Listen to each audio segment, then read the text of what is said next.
Pamjet e ish presidentit Ilir Meta nga seansa e tij e fundit gjyqësore kanë bërë xhiron e rrjetit brenda pak orësh. Transformimi i tij drastik, zverdhja në fytyrë dhe dobësimi i theksuar kanë ngritur një pikpyetje të madhe te publiku dhe mediat. Çfarë po ndodh vërtet me të pashekurave?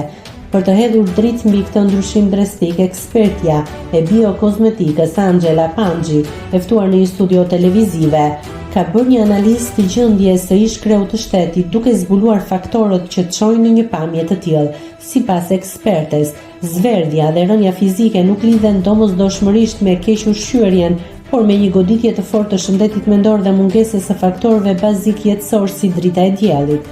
Mungesa e diellit, presioni psikologjik, ka jetuar në kushte që normalisht ai nuk do ishte.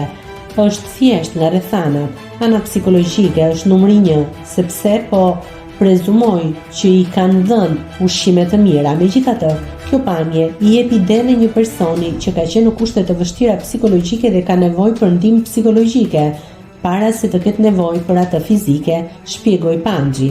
Mosha dhe stresi i grumbulluar janë një kombinim i rrezikshëm.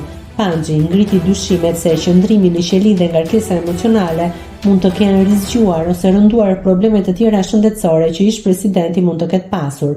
Ndoshta, edhe për shkak të moshës, mund të ketë edhe sëmundje kronike të cilat mund të jenë intensifikuar, theksoi ajo.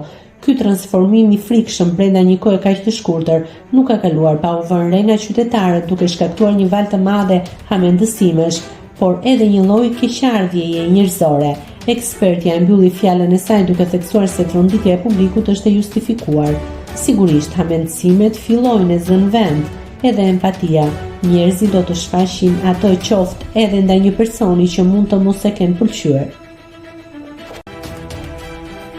Nëse klikoni mbi butonin subscribe, do t'ju shfaqen të gjitha publikimet tona. Ju ftoj t'i bëni subscribe kanalit, të pëlqeni videot dhe të lini komentin tuaj.